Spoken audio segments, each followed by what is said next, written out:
Assalamualaikum warahmatullahi wabarakatuh. Innal hamdalillah nahmaduhu wa nasta'inuhu wa nastaghfiruhu wa natubu ilaihi wa na'udzu billahi min shururi anfusina wa min sayyiati a'malina. May yahdihillahu fala mudilla lahu wa may yudlil fala hadiyalah.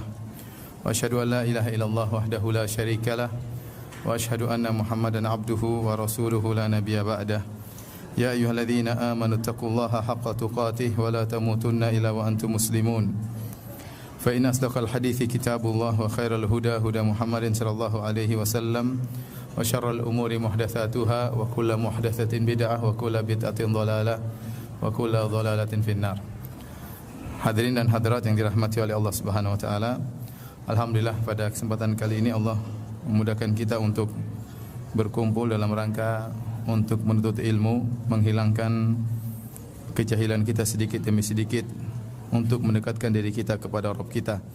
Semoga pertemuan kita diberkahi oleh Allah Subhanahu wa taala dan dicatat sebagai pemberat timbangan kebajikan kita di hari kiamat kelak. Salawat dan salam tercurahkan selalu kepada junjungan kita Nabi Muhammad sallallahu alaihi wasallam dan juga kepada keluarganya serta seluruh sahabat beliau tanpa terkecuali. Kitabus Siyam atau Kitabus Saum dari kitab Sahih Al-Bukhari.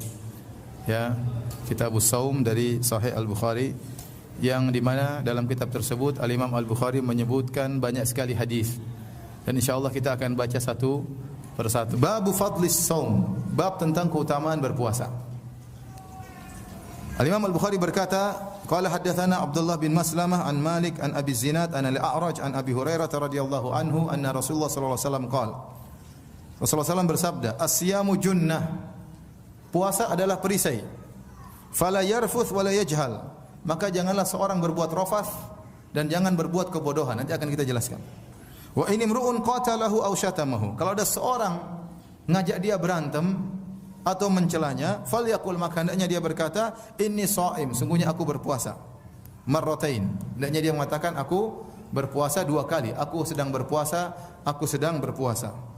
Walladzi nafsi biyadihi, demi zat yang jiwaku berada di tangannya, la khulufu fami shaim atyabu indallahi min rihil misik, sungguh bau mulutnya seorang yang sedang berpuasa lebih baik di sisi Allah daripada baunya minyak misik kasturi.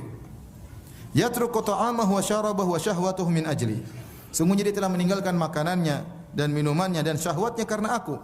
As-siyamu li wa ana ajzi bihi, puasa itu untukku dan aku akan beri balasan. Wal hasanatu bi asyri amsalha, dan pahala diberi ganjaran oleh Allah 10 kali lipat. Hadis ini menjelaskan tentang keutamaan puasa, ya, beberapa rangkaian yang menunjukkan keutamaan puasa. Yang pertama di antaranya Rasulullah SAW mengatakan as-saumu junnah, bahwasanya puasa adalah perisai. Perisai yang akan, ya, membela dia di dunia dan juga akan membela dia di akhirat. Sebagaimana dalam hadis, ya, Rasulullah SAW bersabda, as-siyanu junnatun ka junnati ahadikum minal qital.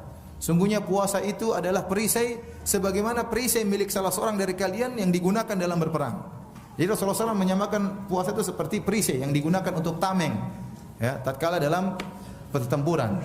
Dan ini benar, puasa menghalangi seorang di dunia maupun di akhirat. Di dunia dia akan terhalangi dari berbuat berbagai macam kemaksiatan. Syahwatnya akan menurun karena dengan puasa tersebut, ya. Dia mau marah-marah enggak jadi marah-marah, ya. Kenapa? Dia sedang berpuasa, ya. Sehingga dengan puasa tersebut akan membina akhlaknya sehingga mencegah dia, melindungi dia dari terjerumus dalam hal-hal yang buruk. Dan di akhirat dia akan terhalangi dari neraka jahanam. Sebagaimana dalam riwayat yang lain, as-siyamu junnatun wa hisnun hasinun minan nar, puasa itu adalah perisai dan juga benteng yang sangat kokoh yang mencegah dari api neraka jahanam. Oleh karena seorang tatkala berpuasa, ya, dia berusaha menghadirkan dalam hatinya bahwasanya puasa ini adalah junnah, adalah perisai yang akan melindungi dia di dunia maupun di akhirat kelak.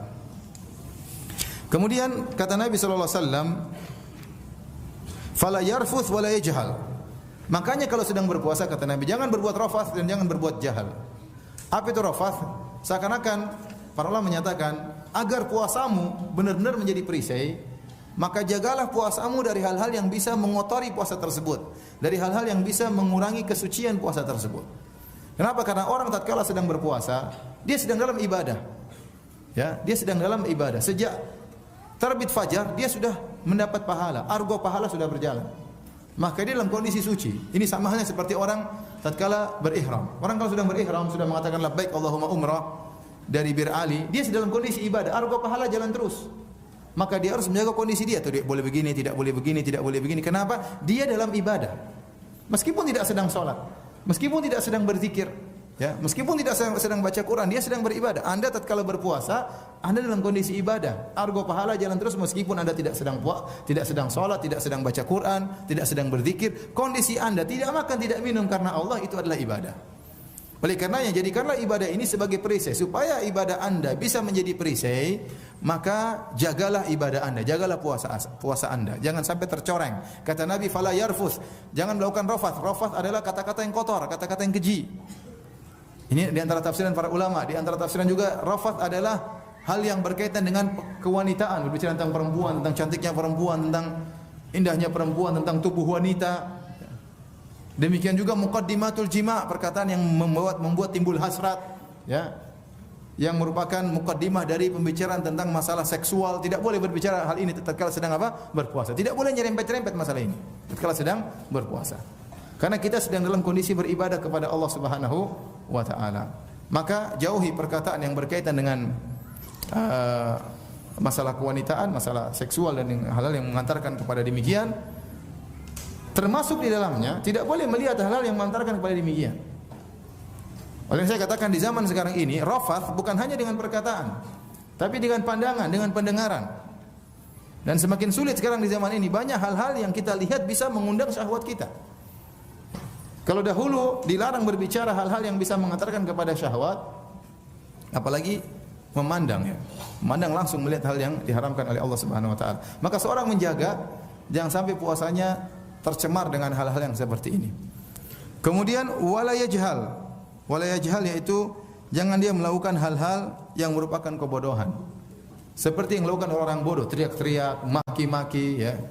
Ngomong ngelantur, ini perbuatan orang-orang bodoh. Anda sedang beribadah, maka jagalah ibadah Anda agar suci, tidak tercampur dengan, tidak terkotori dengan hal-hal seperti ini.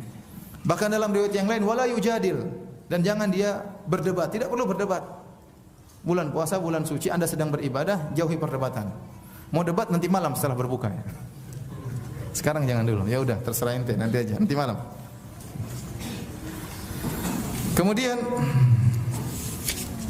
kata Nabi sallallahu alaihi wasallam, wa in umrun qatalahu, kalau ada orang mengajak dia berkelahi, au syatamahu, atau dia mencaci maki dia, maka jangan dibalas. Falyaqul, hendaknya dia berkata, inni shaim, saya sedang berpuasa. Ulangi, kata Nabi 2 kali. Inni shaim, saya sedang berpuasa, Saya tidak ingin merusak puasa saya dengan melayani Anda, ya. Nanti malam, ya. Enggak juga, kalau bisa enggak usah, ya. Tapi saya sedang berpuasa, saya tidak ingin merusak puasa saya. Ya, karena puasa saya adalah junnah, adalah perisai. Saya tidak ingin perisai saya rusak, ya. Jadi dia jangan layani. Kemudian Nabi sallallahu alaihi wasallam berkata, demi zat yang jiwaku berada di tangannya, sungguh bau mulut seorang sedang berpuasa lebih baik di sisi Allah daripada bau minyak kasturi, harumnya minyak kasturi. Ini ada beberapa tafsiran di kalangan para ulama. Apa maksudnya lebih baik di sisi Allah? Ya. Ada yang mengatakan, ya,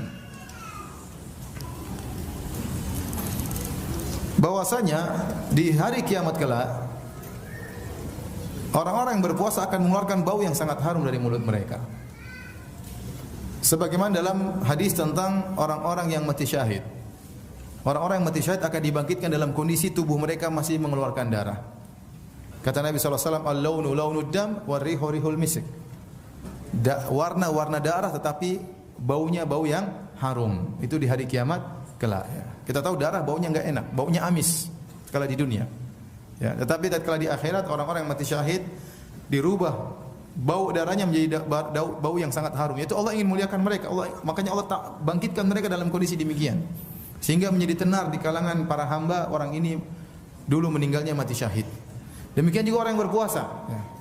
Orang berpuasa juga akan ditenarkan oleh Allah Subhanahu wa taala pada hari kiamat, di mana mulut mereka akan mengeluarkan bau yang sangat harum, lebih harum daripada minyak kasturi. Ya. Ini di antara tafsiran bahwasanya bau harumnya orang berpuasa itu, bau mulutnya orang berpuasa akan menjadi harum pada hari kiamat. Ya. Jangan disangka sekarang ini ya, ini harum, coba cium. Wah. Harum kan? Ini lebih harum daripada dari kita bilang enggak, itu maksudnya di antara tafsiran pada hari kiamat kelak. Di antara tafsiran maksudnya ini lebih baik karena berpahala di sisi Allah Subhanahu wa taala. Atyab maksudnya lebih baik di sisi Allah daripada seorang tatkala menjalankan sunnah kemudian menggunakan minyak kasturi, jadi dapat pahala. Kalau bukankah menggunakan minyak wangi sunnah atau tidak? Sunnah. Seorang kalau menggunakan minyak wangi karena Allah dapat pahala. Karena Nabi SAW menyukai minyak wangi dan ini sunnah. Tetapi ternyata dengan bau yang keluar dari mulut tersebut pahalanya lebih daripada hanya sekedar pakai minyak wangi. Karena bau ini keluar tidak enak karena Allah Subhanahu wa taala. Namun jangan dipahami bahwasanya kalau gitu Ustaz sejak pagi kita tidak usah sikat gigi karena semakin bau semakin apa? Semakin berpahala. Tidak demikian ya. Ya seorang bersiwak, Rasulullah SAW juga tatkala berpuasa bersiwak, tapi bau itu tetap akan aja keluar. Bau tersebut tetap aja akan keluar. Dan kalaupun keluar, ingatlah, Anda itu kan seorang mengalami kesulitan, dia tidak suka dengan baunya, bau mulutnya yang tidak enak. Tapi ingatlah itu lebih disukai oleh Allah Subhanahu wa taala daripada seorang menjalankan sunnah dengan menggunakan apa? Minyak wangi, karena pahalanya lebih besar. Ini di antara tafsiran para ulama ya. Oleh karenanya sampai timbul khilaf di kalangan para ulama tentang makna hadis ini, la khulufu famis shaim. Sungguhnya bau mulut seorang yang berpuasa lebih baik di sisi Allah daripada minyak kasturi. Al-Hafidz Ibnu Hajar menyebutkan tanaza'a fiha Ibnu Abdissalam wa Ibnu Salah. Dua ulama besar berdebat. Al-Iz bin Abdissalam dan Ibnu Salah. Dua-duanya ulama, satunya ahli fikih, satunya ahli hadis. Ya. Ibnu Abdissalam berpendapat bahwasanya yang dimaksud dengan atyabu indallah, bau mulut lebih harum di sisi Allah, yaitu maksudnya hari kiamat. Seperti tadi kita bilang pendapat pertama. Ya, orang yang berpuasa akan keluar dari mulutnya bau yang harum. Karena memang di hari kiamat kelak Allah akan mentenarkan orang-orang yang beribadah.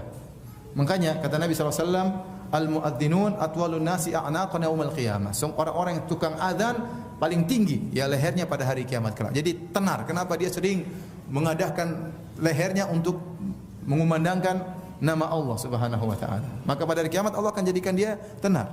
Orang yang mati syahid Allah akan perlihatkan darahnya masih ada. Orang yang meninggal dalam kondisi ihram, ya kata Nabi SAW, fa innahu yub'atsu yaumal qiyamati mulabbiyan. Dia akan dibangkitkan pada hari kiamat dalam kondisi bertalbiyah, labbaik Allahumma labbaik, labbaik la syarika laka labbaik. Allah ingin buat dia tenar. Ini orang dulu meninggal dalam kondisi apa? Ihram. Ya demikian juga orang berpuasa, ya dibangkitkan dalam kondisi mulutnya tatkala berbicara mengeluarkan bau yang sangat harum. Pertanda orang ini dulu ahli puasa. Orang ini dulu suka puasa. Jadi Ibnu Abdissalam berpendapat bau harum tersebut di akhirat kelak. Ya. Karena dalam sebagian riwayat disebutkan atyabu indallahi yaumal qiyamah. Dalam sebagian riwayat bahwasanya bau mulut seorang berpuasa lebih baik di sisi Allah pada hari kiamat. Pada hari kiamat. Sementara Ibnu Salah berpendapat bahwasanya di sisi Allah lebih baik adalah di dunia. Karena dalam sebagian riwayat disebutkan fa inna khulufu afwahihim hina yumsun atyabu indallahi min rihil misik. Rasulullah SAW berkata, sungguhnya bau mulut orang-orang yang berpuasa tatkala mereka di sore hari lebih baik di sisi Allah daripada bau minyak kasturi. Tatkala Nabi mengatakan tatkala di sore hari lebih baik di sisi Allah menunjukkan di dunia. Sehingga ada khilaf di kalangan ulama tersebut dalam memahami hadis ini.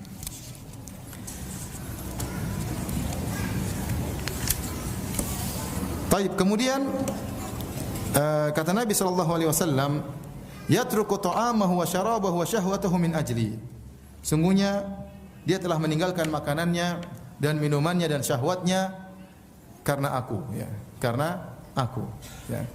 Dan benar orang yang berpuasa dia tidak makan, kemudian tidak minum dan bahkan dia tidak berhubungan dengan istrinya, ya. Tidak berhubungan dengan istrinya. Barang siapa melakukan hubungan dengan istrinya maka puasanya batal, ya. Yang dimaksud dengan syahwat di sini tentunya syahwatul jima, ya. syahwat al-jima', ya. Karena ada syahwat makanan, syahwat minuman, dan ada syahwat al-jima'. Inilah 3 pembatal utama puasa: makan, minum, dan berjima'. Kemudian kata Nabi sallallahu alaihi wasallam, "As-siyamu li wa ana ajzi bihi." Puasa adalah untukku dan aku yang akan membalas. Taib, timbul pertanyaan, bukankah semua amalan adalah untuk Allah? Kalau orang salatnya buat siapa? Allah Subhanahu wa taala. Allah Subhanahu wa taala, ya. Semua ibadah orang berjihad juga karena Allah Subhanahu wa taala. Kenapa Allah mengkhususkan as-siyamu li, puasa adalah untukku, wa ana ajzi bihi, dan aku yang akan membalasnya. Nah, para ulama bahas apa maksudnya puasa adalah untukku? Bukankah seluruh amalan untuk Allah Subhanahu wa taala? Kenapa dikhususkan penyebutan puasa? Ada beberapa pendapat disebutkan oleh Al-Hafidz Ibnu Hajar dalam Fathul Bari. Di antara pendapat, ya, menyatakan kenapa Allah mengatakan as-siyamu li, puasa adalah milikku? Karena puasa itu adalah amalan yang selamat dari riya, selamat dari riya. Amalan dia tatkala berpuasa tidak akan diketahui oleh orang lain kecuali kalau dia mengabarkan. Dia hanya bisa terjerumus dalam riya kalau dia apa? Kabarkan. Seandainya tidak dia kabarkan, tidak ada yang tanya, maka tidak ketahuan. Oleh karenanya Allah mengatakan as-siyamu li, sungguhnya saya, puasa itu adalah milikku. Karena amalan ini, ya, sangat mudah selamat daripada riya. Berbeda dengan amalan yang lain. Seperti umrah orang lihat, ya. Salat juga orang apa? Lihat, ya. Sedekah juga dilihat orang, minimal orang sedekahin kita ngelihat kita saat kala bersedekah, ya. Baca Quran juga bisa dilihat oleh orang. Tapi kalau puasa enggak ketahuan, kecuali kalau kita kasih tahu, oh saya sedang berpuasa. Kalau kita enggak kasih tahu, orang tidak ketahuan. Tidak ketahuan. Makanya puasa itu adalah amalan yang sangat menyelamatkan atau sangat selamat dari riya. Makanya Allah suka amalan yang ikhlas. Makanya Allah mengatakan as-siyamu li, puasa adalah untukku. Ini pendapat yang pertama. Pendapat yang kedua, ya, apa maksudnya as-siyamu li wa ana ajzi bihi? Puasa adalah untukku dan aku yang akan membalas. Kata para ulama, maksudnya hanya Allah yang tahu tentang berapa ganjaran pahala puasa.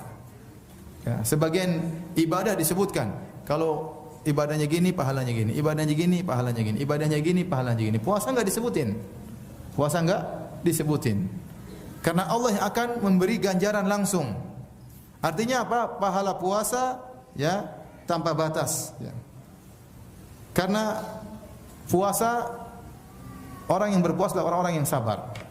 Dan Allah Subhanahu wa taala telah berfirman, "Innama yuwaffas sabiruna ajrahum bighairi hisab." Sungguhnya orang yang berpuasa akan diberi ganjaran bagi mereka tanpa batasan, tanpa batasan. Dan banyak ulama yang menafsirkan ayat ini, "Innama yuwaffas sabirun", sungguh orang-orang bersabar diberi ganjaran, maksudnya bersabar adalah orang-orang yang berpuasa. Dan pada pelaksanaan puasa terkumpul 3 model kesabaran. Pertama, sabar menjalankan ketaatan kepada Allah. Yang kedua, sabar meninggalkan larangan Allah Subhanahu wa taala. Dan sabar menghadapi takdir Allah yang menyedihkan. Anda berpuasa, sabar untuk taat kepada Allah.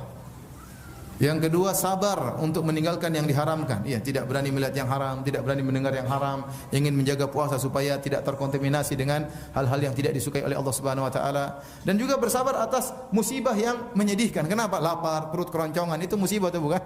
Itu menyedihkan itu. Di depan ada makanan, di depan ada minuman, ya. Ya, terkadang menyedihkan, terkadang tiba-tiba di siang hari syahwat bergelora melihat istri misalnya, ya. Semuanya menyedihkan, enggak bisa apa-apa. Tapi seorang bersabar, maka dalam puasa terkumpul padanya 3 kesabaran. Dan ini menunjukkan pahala puasa sangat besar. Kemudian dia mengatakan, kenapa dikatakan puasa adalah milikku, ya? Ada yang mengatakan bahwasanya puasa itu pada hari kiamat kelak tidak bisa diambil pahalanya. Berbeda dengan ibadah-ibadah yang lain. Kalau Anda menzalimi orang lain, pada hari kiamat kelak Anda akan disidang dan dikisah oleh Allah Subhanahu wa taala. Kalau Anda pernah menggibah dia, pernah menuduh dia, pernah memukul dia, pernah mengambil hartanya, maka seluruh ibadah Anda akan diambil, di-offer kepada orang tersebut. Anda mentransfer pahala. Anda mentransfer pahala. Salat malam Anda diberikan kepada orang tersebut, sedekah Anda pahalanya diberikan kepada orang tersebut, pahala haji Anda diberikan kepada orang tersebut, pahala umrah Anda diberikan kepada orang tersebut, kecuali pahala puasa. Karena Allah mengatakan siyam li, puasanya untukku, tidak boleh di-offer kepada orang lain. Ini pendapat sebagian ulama, ya. Dan ini dulu dipilih oleh sebagian ulama, Al-Qurtubi rahimahullah. Namun akhirnya Al-Imam Al-Qurtubi membantah pendapat ini. Dia mengatakan, dulu saya menganggap pendapat ini pendapat yang indah, yang bagus. Bahwasanya puasa tidak bisa di-offer pahalanya kepada orang yang kita zalimi. Tetapi ternyata ada hadis yang sangat jelas menunjukkan pahala puasa pun bisa di-offer kepada orang lain. Seperti Rasulullah SAW mengatakan, atadruna manil muflis, tahukah kalian siapa itu orang yang bangkrut? Kata para sahabat, al-muflisu fina man la dirhama wala mata' wala dinar. Orang yang bangkrut di kalangan kami adalah yang tidak punya dinar, tidak punya dirham, tidak punya harta benda.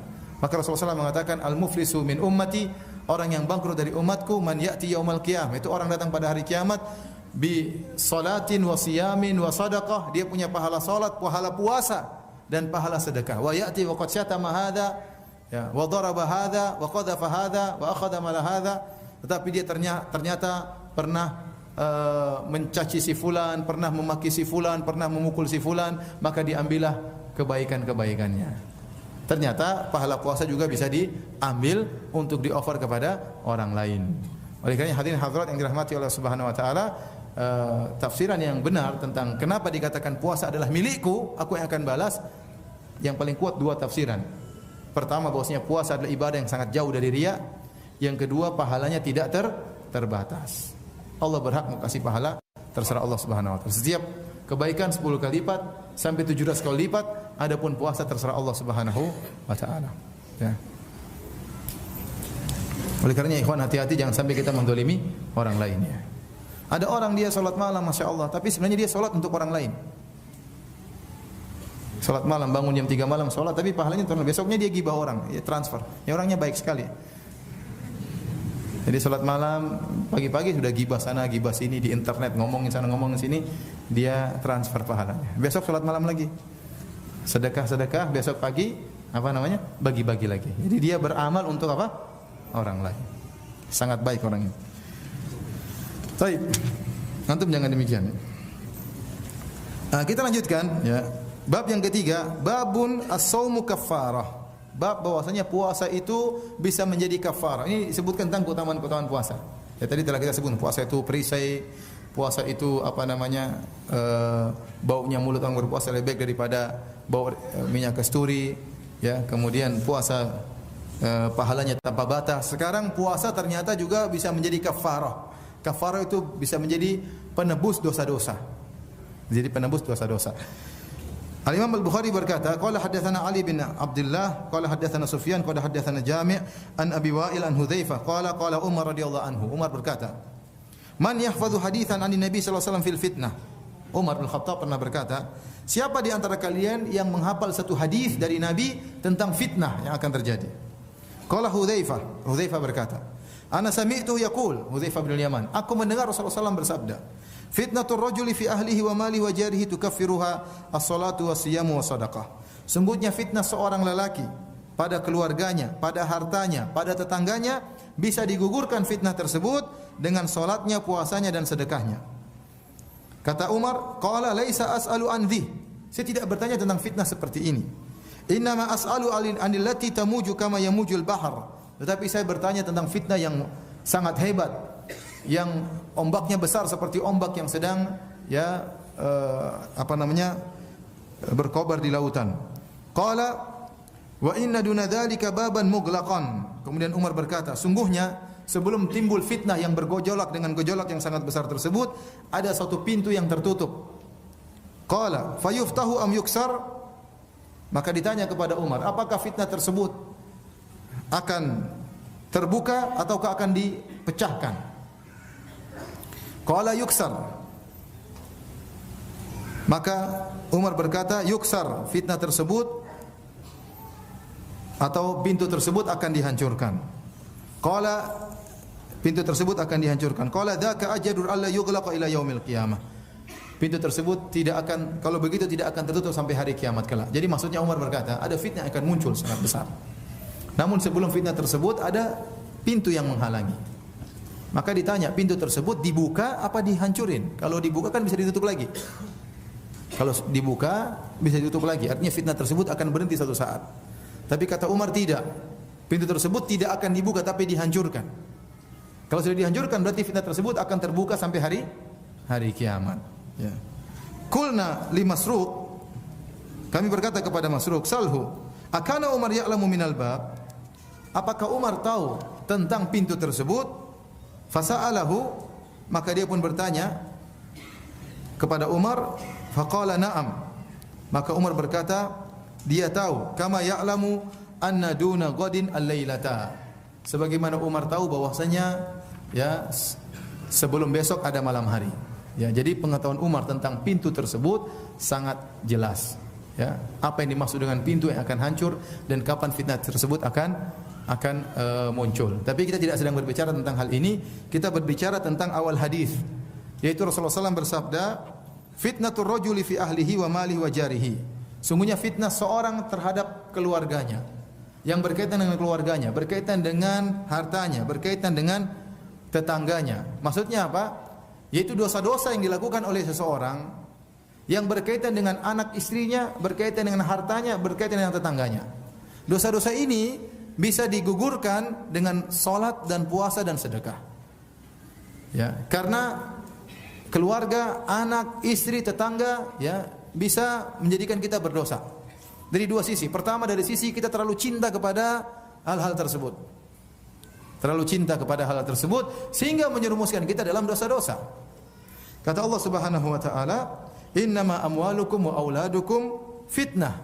Sungguhnya harta kalian dan anak-anak kalian adalah fitnah. Ya.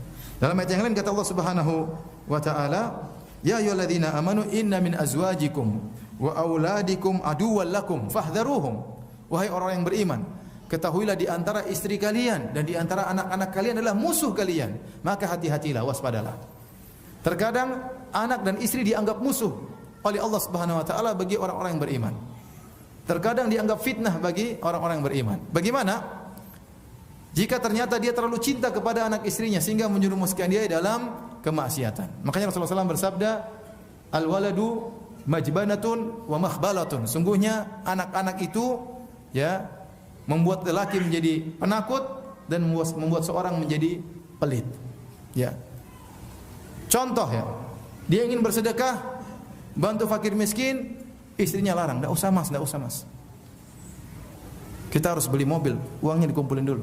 Enggak jadi. Dia ingin berbakti kepada orang tuanya, istrinya larang, "Mas, enggak perlu Mas, Ibu enggak usah dikasih uang banyak-banyak." Ya. Kenapa Mas kasih 1 juta? Enggak perlu. Ibu tuh makan tempe sama tahu, 200.000 udah cukup. Akhirnya dia kasih 200.000. Ya. Membantu ingin bersilaturahmi kepada keluarganya dilarang oleh istrinya. Kayaknya istrinya salah terus ya. Dan itu kenyataan, makanya sebagian istri adalah musuh. Tapi jangan pulang berkelahi sama istri ya. Anak-anak demikian, seorang terlalu sayang kepada anaknya.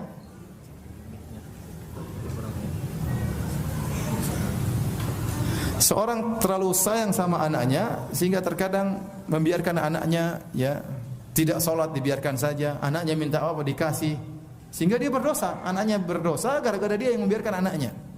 Anaknya bergaul tidak dia pilih-pilih, anaknya pacaran tidak dia tegur. Ya. Anaknya berdosa dan dia juga berdosa karena dia terlalu cinta sama anaknya. Ini si pertama, dia berdosa karena anak dan istri. Sisi kedua, karena dia berdosa karena dia tidak menunaikan hak anak istri dan tetangganya. Istrinya tidak dia perhatikan, dia berdosa gara-gara itu.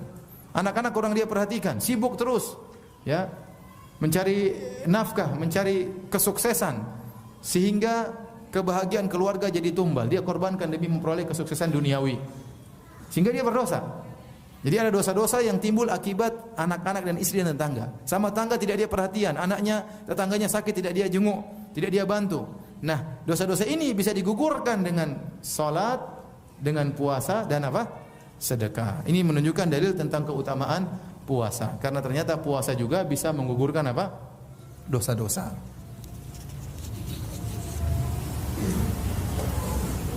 Namun kata para ulama, ingat, puasa yang mampu menggugurkan dosa-dosa adalah puasa yang diterima oleh Allah Subhanahu wa taala. Bukan sembarang puasa. Nah, kalau puasanya kacau balau ya, selamat sudah untung ya. Bagaimana mau menggugurkan dosa-dosa? Tapi yang dimaksud adalah puasa. Makanya semua yang menggugurkan dosa-dosa itu yang diterima. Seperti haji yang makbul, yang mabrur, baru yang menggugurkan apa? Dosa-dosa. Umrah yang makbulah, umrah yang diterima juga yang menggugurkan apa? Dosa-dosa. Salat yang diterima oleh Allah itu juga yang menggugurkan dosa-dosa. Puasa yang diterima oleh Allah yang menggugurkan dosa-dosa. Tapi kalau puasanya ya penuh dengan kemaksiatan, tidak diterima oleh Allah, bagaimana bisa menggugurkan apa? Dosa-dosa.